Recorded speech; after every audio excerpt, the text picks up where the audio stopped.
get y'all in the mood of how Michael Jordan talks, right? And I found this interview where it was the last year of the second three-peat.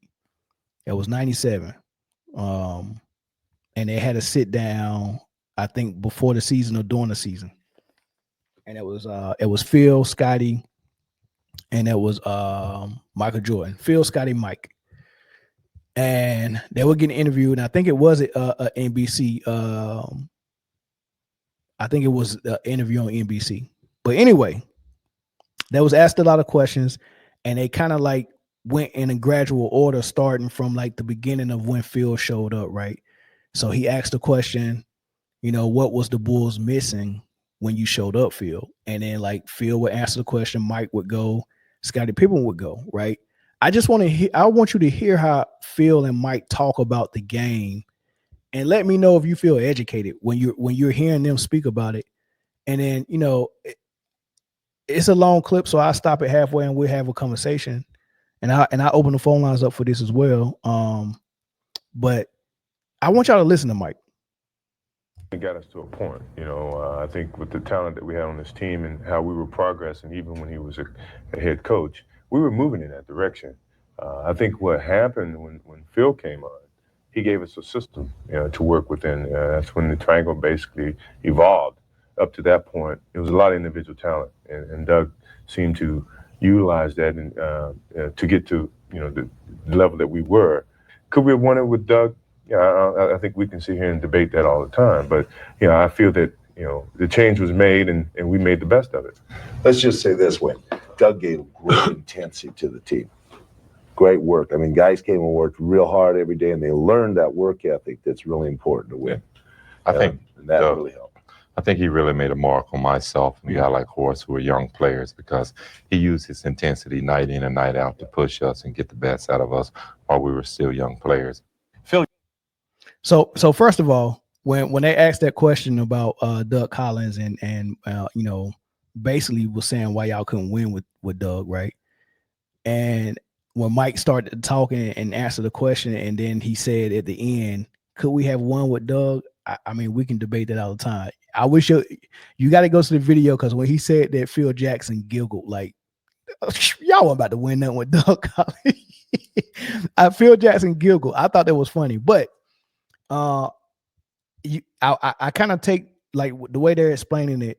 Doug Collins was a kind of a player's coach. I mean, him and MJ was kind of tight, and you hear how Pippen saying it, like, man, the way he dealt with him and Horace Grant, they were so young. It was almost like Doug Collins was needed for part of their maturing, and like he was needed before Phil showed up and did the rest. And kind of the same thing what Mark Jackson did. Like the confidence that Mark Jackson instilled in Steph Curry and Klay Thompson, calling them the greatest shooters the NBA has seen before the world knew that they was the greatest shooters the NBA has seen. Like, having that type of confidence in it, giving them the green light, letting them play a little bit loose and stuff like that.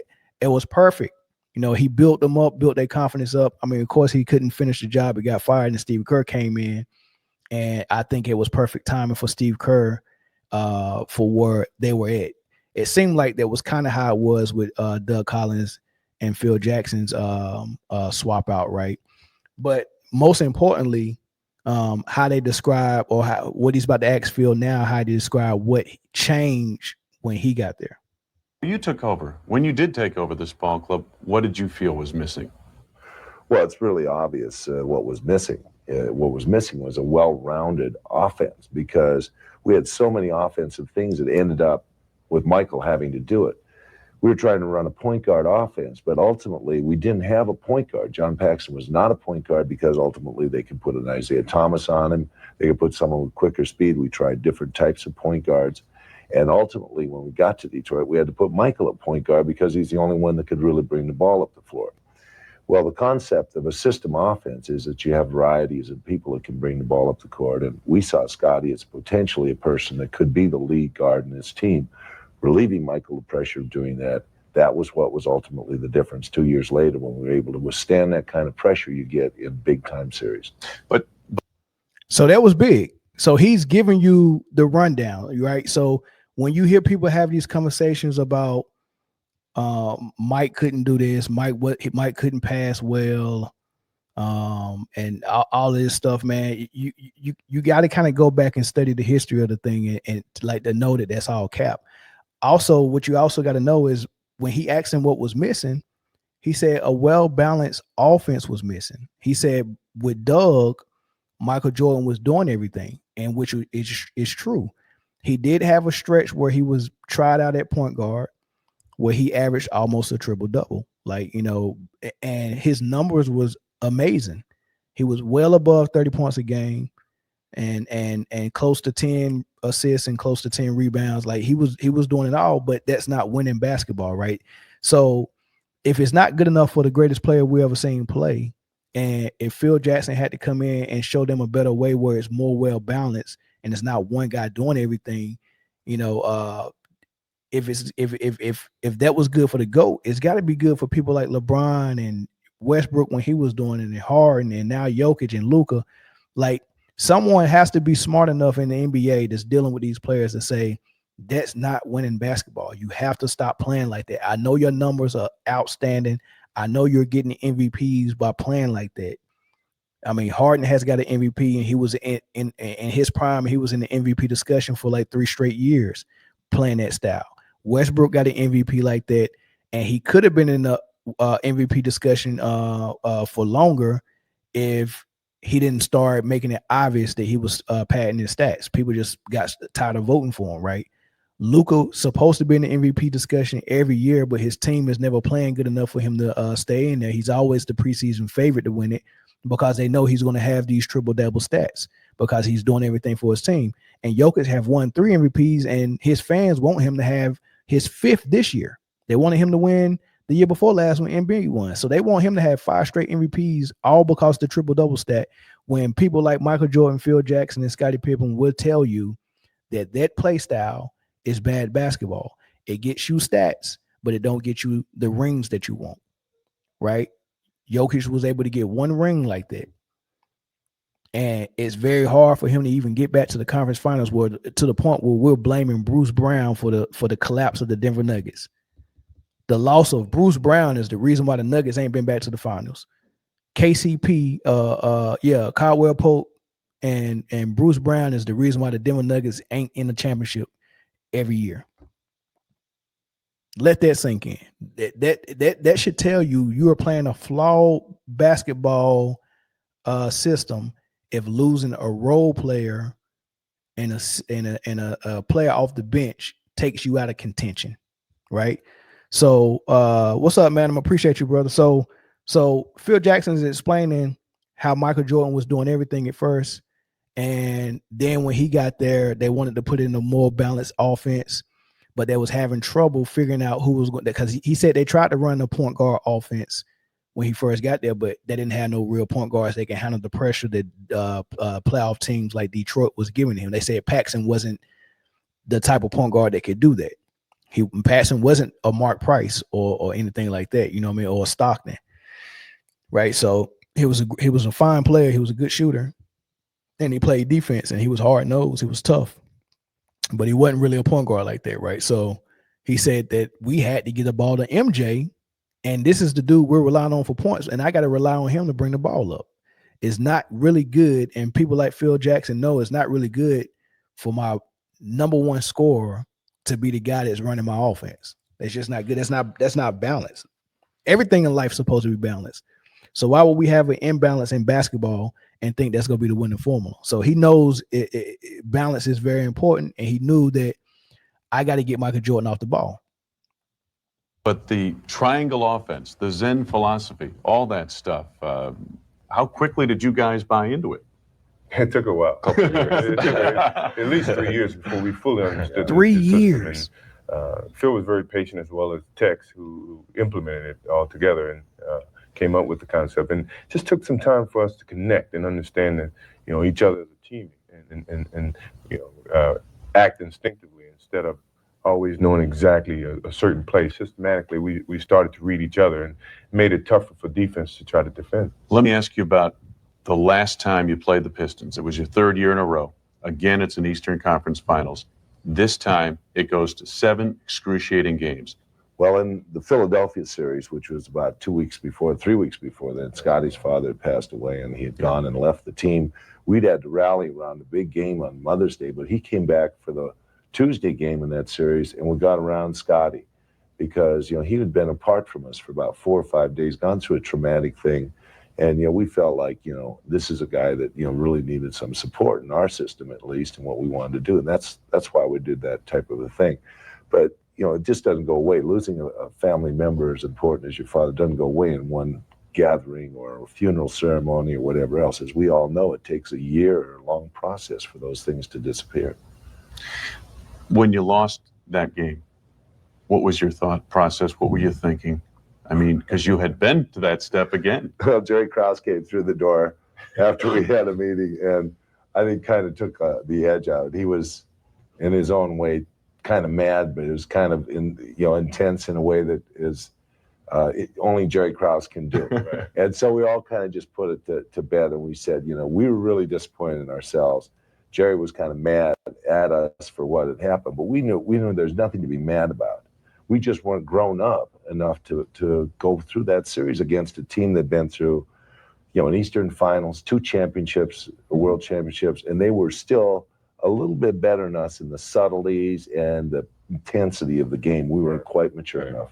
They were mentally, I felt they were tough because they've been together for so long, and they've made the progress that we were making. But after we lost that last game, it was a sense of determination that it wouldn't happen again. Last time, the next time we get that opportunity, we certainly were going to prove ourselves as a team. And, amongst that, Scottie Pippen's headache and all that, it was unfair treatment to him. Yes. And as you know, a lot of times when the expectations are so high and you don't live up to it, they look for reasons why you never achieved that. And he was the target at the time. And we, as Phil said, surrounded and supported Scottie because he helped us get to that point. And it was unfortunate that he was put in that predicament to accept the blame. And we all were to blame in not finishing the game and not living up to the expectations. Yeah.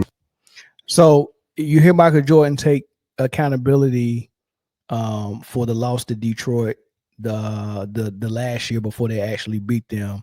And that was the year Scottie had the migraine and had to come out of the game. What I did not know is that he lost his father just before that series, right? I didn't know that, right? So this man out there playing with a very heavy heart, and wherever that migraine came from, this man must have been stressed the hell out, man. And like people blame Pippen for that. People still blame Pippen for that. Oh man, you didn't help Michael Jordan out. He played with the flu, but you couldn't play with the migraine. And you hear how Michael Jordan's taken up for him even back then. Like that was unfair for people to come out to Scottie Pippen like that, man. We all lost that game. That was on us as a team, and I like that, right? But also Phil Jackson was talking about how they wasn't ready yet, they weren't mature yet. Detroit was a better team, and they still had some things that they learned along the way of being a contender for so long and winning rings and stuff like that. It's things as a team that they had, little nuances that we haven't developed yet. So we're still building, which is also something I wanted to point out. Right. Also something I wanted to point out because and before I point that out, I want to address this on screen. I do agree when it comes to Denver about the same time. Right. First of all, he's addressing what I'm saying. Denver plays a flawed offense whenever they are relying on Jokic to be their point guard or their point forward or their point center. It's just bad basketball, and it's very hard for him to win that way. That's why it looks like he always needs help. Right. The person who's trying to do everything always look like he needs help, because when you're trying to do everything, everyone has to sit back, and whenever you fail, they have to pick up your pieces and help you. Versus if we all, you get what I'm saying? Like imagine if we all trying to lift of something very heavy, it takes 4 men to lift, right? It'd be very easy if we just lift it and then take it to where we got to take it. But if one guy is saying, nah, I'm gonna lift all of this because I want the credit for moving this, but then when his legs start shaking and he start buckling, now he wants us to come over there and help him grab it. But it don't work like that all the time, right? That's just not a good formula. Why would I sit back and watch you do everything, and then when I see you struggling, oh, now I need to help? You get what I'm saying? That's how people expect Jokic in Denver to do. They expect Jokic to get triple double stats, all that the yin yang, 40 points, 15 rebounds, 12 assists. They want to see those numbers, but then when they be like, okay, well, if Jokic doing everything, what is guy number 4 doing? I mean, we know Jamal Murray go get his, but if Jokic is doing everything, if Jokic is always got the ball, if he's running the point, if he's posting up, if he's the one distributing the ball, and he's also taking most of the shots, what the hell is everybody else doing? What is the point guard doing most of the time? When Jokic is running point, what is my point guard doing? Oh, he got to play off ball and be a shooter. Okay, cool. All right, well, what is MPJ doing? Can he get the ball sometime and go one-on-one? Or can MPJ post up? Like, when does he post up? Nah, you only shoot, because if you're not over there at the three-point line shooting the daggone nets off the rim, no one's going to guard you, and then they're going to double Jokic. So we need you to be a shooter at all times. We don't really want you to do anything else. Just be there and be a decoy for a shooter, because we need all this space in the middle for Jokic to operate without a double team. Right? That's their offense. Aaron Gordon, a power forward, had to learn how to shoot like a shooting guard. All for that offense. Right? So it's very flawed. It's very flawed. But let's get to Phil Jackson talking about how the team has to, kind of develop, right? And how Detroit was already at their development where they maxed out on development, and they was just, cruising, right?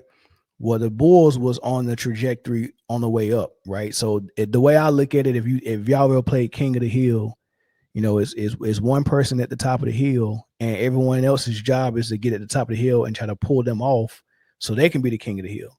That's how I look at NBA competition when it comes to teams. Like, these teams come in the league and they start forming them together. Like, they get a star. Okay, this is a star player. He needs help. Get him a co-star. All right, got a co-star. Let's get the right coach for him. Got the right coach for him. Now let's surround them with role players. Let's give them an identity. And then once they build chemistry and learn how to win, they climbing that ladder. They get to the top of the hill. Who's ever at the top of the hill, take them down. And now you at the top. Now, how long can you stay on top? That's the job.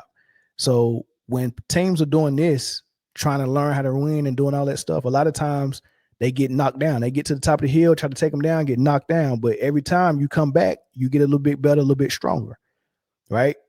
Once you get to the top of that hill, now what are you going to do to stay up there? That's important. That's when we judge you, right? We judge you on that journey up, and then once you get there, we judge you on how you stay there, right? So I got a graphic for y'all, and this is called Tuckman's. This is his thought process on team building or group building, right? And it's called forming, storming, norming, performing, and adjoining, right? Forget the adjoining part right there. That's like the end of the season. But every team, and since we're using the example for basketball, this is the beginning of the season when you're forming, right? So this happens every year because the teams always get new players. They lose players. You get a couple of new coaches. Like, things are changing. Your core might be the same, but you're getting new people that you got to implement into what y'all do. If something's already established, so you're still forming at the beginning of the season every year, but you're also forming when you're a new team that's trying to become a contender. So if I take the Bulls for example, they're forming once they draft Michael Jordan, because now they know they got a generational talent, and now we have to build a team around them, right? So you got Michael Jordan, and what do? He come in and he finds out really quick, man, there's some coke heads over there in the locker room, some alcoholics, some drunks, some old dudes that need to retire, some people that don't know how to win, and they start weeding people out that don't need to be there, right? This is when you're forming your team. This is when you're forming. Then you start drafting people that can fit with them. Oh, here's Horace, here's Scotty. Now let's go and get Bill Cartwright from wherever he came from. I can't remember. Out of Seattle, I don't know where he was playing. Bill Cartwright is a veteran. Doug Collins, we found out he's not the coach for him. Let's bring Phil Jackson in and give him an opportunity. So you're forming, right? So once you get all the pieces together, you got Mike, you got Scotty, you got Phil, you got Horace, you got Cartwright, you got Paxson, You got who else they had? Scotty Hobson, Craig Hodges. You get all these dudes. Now we got a team. We got to form it together. This is what happens at the beginning of the season. You're forming. This is when you learn everybody's tendencies. This is when you find out, oh, Michael Jordan is he's a beast in the gym. He works out. You start finding out, or you find out somebody's lazy. So now I got to pull them around, right? So all of that start forming up. Every team, when they're forming, after that has to go through a storming stage. That's when sparks are flying. That's when the arguments are there. That's because, oh, I found out this dude is lazy, and I told him to meet me at this gym at 6, and he didn't show up. Now I'm pissed. We're going off. It might be a couple of fights. Somebody might have to get put off the team. This was when you're storming. You have to go through this process of storming. You have to go through it, right? Because once you get past that storming part, everything gets normal. And that's what we call norming. Now you're operating. Now we can work together. There's no more tension. We worked all of that out. Right. Right. And then you get to the point where you're performing. Right. So that's the process of every team, but also that's what's going on behind the closed doors and the locker rooms and stuff like that as a team.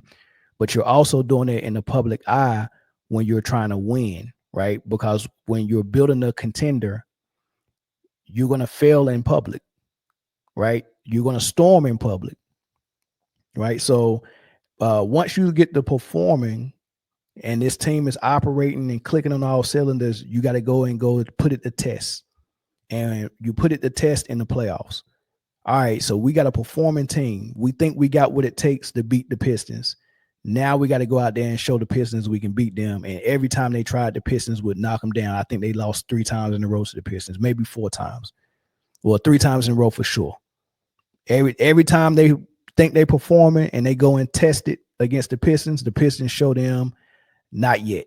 And it's something admirable about a player and a team that every time they fail, they go back to the drawing board, figure out how to get better, and come back and try to pass that same test.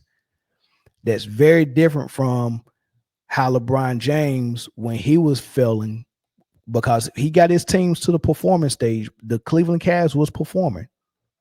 I mean, they got to the finals with what they had, so they was performing. All right, he had the team built around him like he liked it. It got past the storming phase, the norming phase, and they're performing. Right? What happens when you go to the test and you failing against Boston and you fail against Orlando and you fail against Boston again? You fail against Detroit? What do you go do then? Are you going to keep coming back better the next year, or at some point you say, I'm going to Miami. I'm going to go to Miami and I'm going to go play with someone that's just as good as me. Well, actually 2 people that's just as good as me or on my level or just below my level in my prime. I'm going to take a shortcut because it's too long for me to try to get over the hump with trying to beat these dudes. I can't wait my turn. Like the Bulls had to either beat someone that was beating them or wait their turn. When it came to Larry Bird and the Celtics, they didn't get an opportunity to beat them like they beat Detroit, but they waited their turn. Boston is the king of the hill. Detroit took them down. We didn't get a chance to take Boston down, but we took Detroit down. Right? I want to see that. I want to see you get to the point where you can pull the team that's been beating you off the top of the king as king of the hill, or wait your turn. Don't take the shortcut and say, I need it now. Let me go form a super team. Right? That's my thing. And when you got to the playoffs, Scotty, to face the Pistons once again in the playoffs for what, 4th year in a row, was it, that you'd faced the Pistons? 3rd time in the Eastern Conference Championship? I mean, what were your thought process going into that game? Well, I had pretty much predicted that we were going to sweep them in that series. So You did, I had a didn't lot you? of confidence in our ball club at that time. I think we had really turned our season around completely from the last season. We've started to show a lot of maturity mentally and physically, and it was a great series for us to go in and have to face the Pistons and know that before we can get to the championship level, that we had to beat the basketball team. It's almost like if you didn't get to beat the Pistons, you know what I mean? There might have been something missing from that championship. You bet. Right. for the first 3 or 4 years that we faced this team, every time they would knock us out, I mean, it hurt us to go over there and shake their hands. We showed the sportsmanship that, to support them from the Eastern Conference to go on and be successful. And we just knew because of their personality and the way that they, their rivalry against us, that they weren't going to pay the same respects back. But they didn't have to, because we knew that we dominated the series and we knew we were over that hump, and we didn't have any fear. We felt we were a superior team. Okay, so you go to the Lakers series. Game 1, Chicago Stadium. People have been waiting for this for years, for 20-some years in Chicago Bulls history.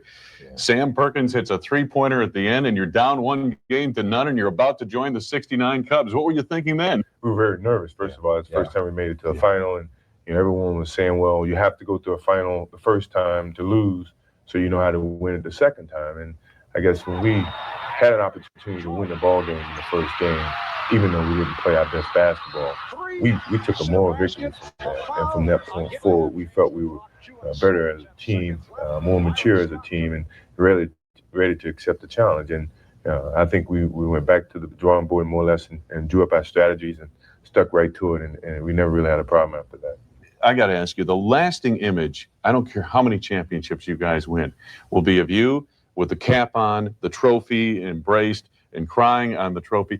Can you give us your thoughts? What were you thinking then? What was that all about? It was an unbelievable feeling. I've been here at the time, I was here for 8 years almost. And, the saying was the Chicago Bulls would never win with the scoring leader. Michael Jordan scored too many points, and, that there's no way that they would be able to win. And, it was gratifying to see that all, the so-called perfect critics who knew the game were totally wrong about me as a basketball player being able to adjust to a certain system, and yet still as a team we could evolve and become a championship team in the city of Chicago. So I mean, all those frustrations and those expectations that the fans or that the sports writers had about me as a person and about this organization was put to rest, and that was a gratifying feeling.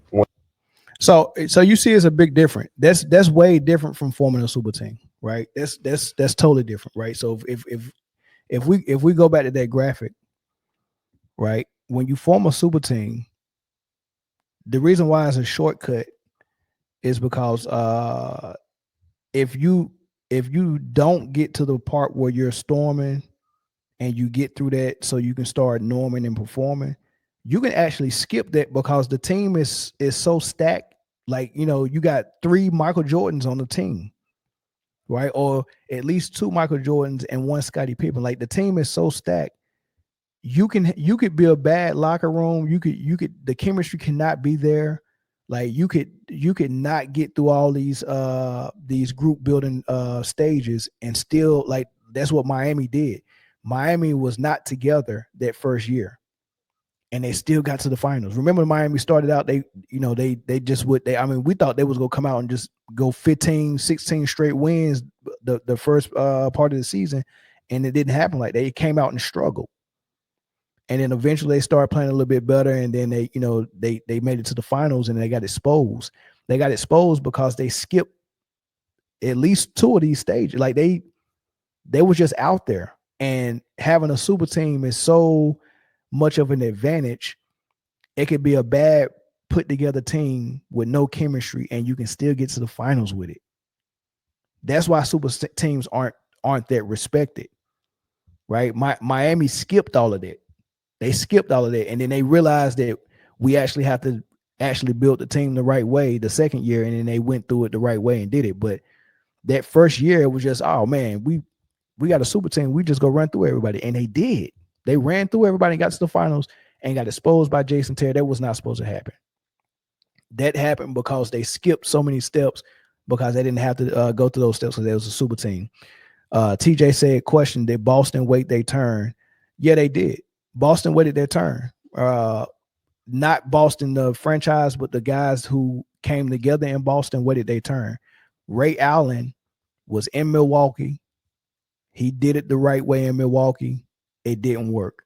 Then he went to Seattle. They never got to a point where they built a contender around him in Seattle. But he tried. Then they tried all throughout their prime years Kevin Garnett was in Minnesota, did it the right way. He had 2 teams that could compete built around him. One time it was when he had Sam Cassell, Latrell Sprewell, Wally Zerbiak. It was him, and I can't remember all the other guys, but they had Troy Hudson was coming off the bench balling. They had a decent squad built around them, but they just couldn't get past Shaq and Kobe. Like, how you gonna get past Shaq and Kobe in the West? They just couldn't do it.